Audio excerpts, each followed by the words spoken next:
दोस्तों, आला उदल की वीरता के विषय में तो हम सभी जानते हैं। आइए आज हम उन्हीं के चाचा बख्शराज के बेटे मलखान के विषय में और उनकी वीरता के बारे में जानते हैं।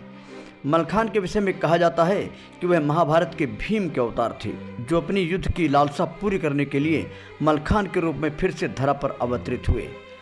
पहलवानी हो या तलवार की जंगबाजी, युद्ध कला में वह उदल के समान ही वीर थे। मलखान का शरीर वज्र की तरह था और उनके दाहिने पैर में पद्म का चिन्ह था। वे चंदेलों के राजा परमारदेव के सम्मानित सरदार थे। आला उदल के बाद इन्हीं को श्रेष्ठता प्राप्त थी। अपने साले माहिल के भड़काने पर जब राजा परमारदेव ने आला उदल को अपने राज्य से निष्कासित किया तो मलखान ही उनके सेनापति बने। चंदेलों की आला उदल के साथ 52 लड़ाइयाँ इन्होंने जीती।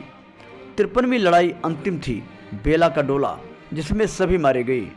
मलखान के विषय में कहा जाता है कि उनके रथ में 17 उच्च कोट के घोड़े जोते जाते थे।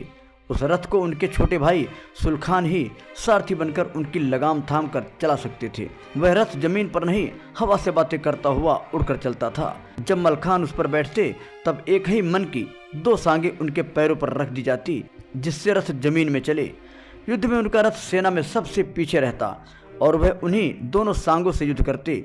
संभल का युद्ध उन्होंने अपने दम पर जीता था। संभल तीर्थ माँ भवानी की शक्ति, सिद्धपीठ माँ मनोकामना देवी का मंदिर था, जहाँ ये सभी देवी भक्त होने के कारण दर्शन करने जाते थे।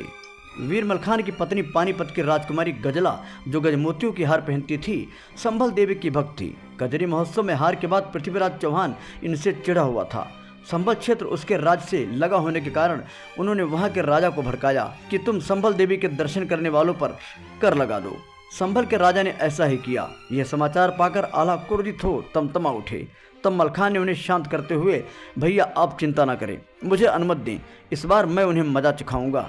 आला की आज्ञा लेकर अपने दलबल सहित हथियार बंद हो सेनापति बनकर संभल पर आक्रमण करने के लिए पहुंचे। जब वो वहां पहुंचे तो उनसे भी कर मांगा गया। तो उन्होंने कहा, किस माई के लाल में है इतना दम जो हमें रोके देवी दर्शन से।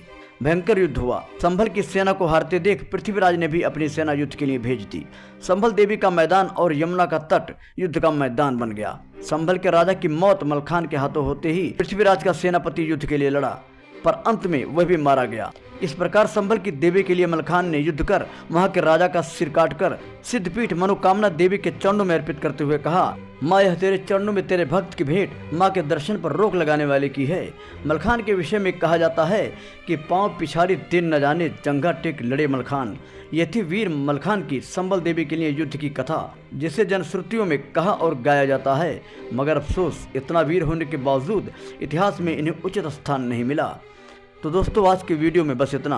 फिर मिलेंगे नई वीडियो में नई कहानी के साथ। अगर आप भी चाहते हैं हमारी हर खबर आप तक पहुंचे तो चैनल को सब्सक्राइब करके बेल आइकन दबा लें, ताकि आने वाला हर अपडेट आपको मिलता रहे।